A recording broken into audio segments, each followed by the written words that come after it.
Hey guys, this is Justin. Hello and welcome to another video, a pretty lighthearted, hopefully fun one. Today we'll be looking at more goofy designs within the Star Wars universe, and I need to give a special thank you to my friend Marmar for suggesting this one on Twitter. If you want just one more place where you can suggest video ideas and where I might see them, I highly recommend you follow me on Twitter. You can find the link down in the description, and we've actually got a really big announcement coming up in the next week or two about a website I'm launching, so just a good place if you're interested in things I do.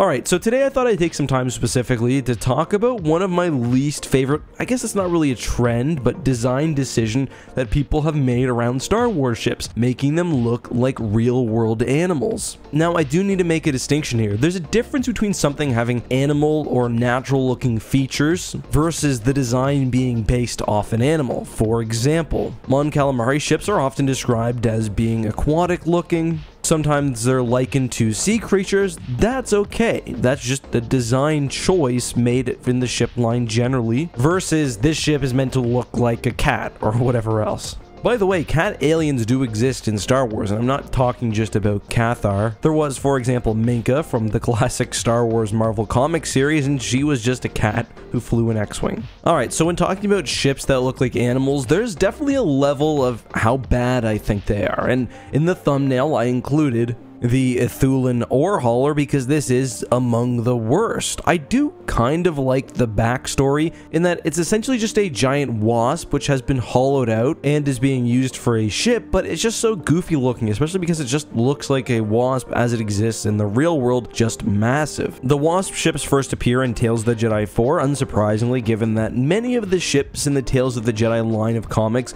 have a living or even animal look to them. It says specifically on page that the miners transport their precious ore aboard space-going cargo runners made from the carapaces of Colossus wasps of Ithil. The exoskeletal remains of the giant insects are cleaned and scraped, and the interior framework is added, complete with navigation, electronics, hydraulics, and decks. I like the repurposing of a vehicle here, but the fact that it just looks like a wasp ends up making it kind of lame. I do, however, prefer them finding a creature and making it into a ship versus the opposite, where a ship is designed specifically to look like a creature. So for a point of comparison, I would note the Hornet class interceptor. That, of course, looks like a Hornet, but is completely inorganic. It has those wings in that position simply for the look, and I just think it is totally goofy. Especially where a Hornet doesn't seem like a particularly aerodynamic vessel. Like, if you're going for an eagle or a bird or something, alright, but I mean, a Hornet? I don't know. The wings also, as noted by the schematic, are for atmospheric flight, but they're huge and they're always out. On the opposite end of the spectrum, for me at least, we have the Trident class, as it appears during the attack on Kamino in the Clone Wars.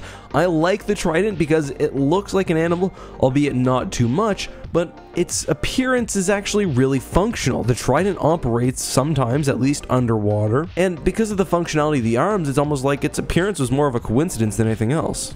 It also has a unique movement, as you'd expect, and of course it looks cool when it's breaching something. The next one, I'm not really sure how I feel. This is the whale ship, and it's similar to the Wasp ore hauler because it's obviously built on a living creature. This time, however, rather than hollowing out the corpse of a wasp, they've instead used a species of whale as a mobile base. Upon seeing the fleet, Dr. Aphra says that it's certainly an impressive sight to behold, and Vader responds by saying it is, if one is fond of abominations. Unsurprisingly, the interior of the ship is a mix of flesh and metal, and later in the line we even see them run a suicide attack against the Executor, which to be fair is pretty metal.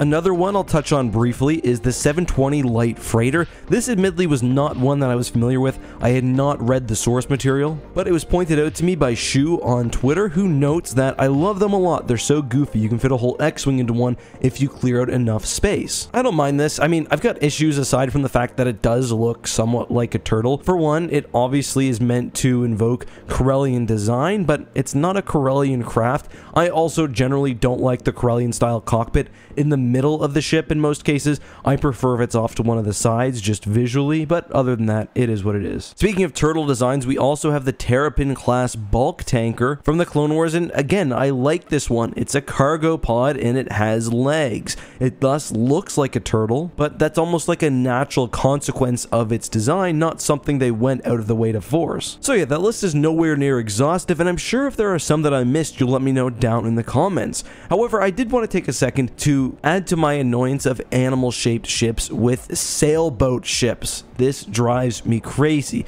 On the least offensive side, we have something like the Hutts. We don't know a whole lot about the Hutt Navy, but from this image we can tell that they like to use sails and generally seem to imitate sailing vessels. Far more annoying would be, for example, the capital ships of the Toph. They're straight up just sailing ships in space. It looks so goofy, it looks so dumb. My least favorite has got to be the Fairwind. This was a flagship of Jedi Master Farfalla in the Bane trilogy. In the books, they don't really describe it as it appears in the original Jedi vs. Sith comics, thank God, because this is one of the stinkiest, dumbest looking ships that I can imagine. But guys, that's all I have now. Let me know what you thought and if there's any content you'd like to see added in the future. Until next time, be safe, have a good one, and may the Force be with you.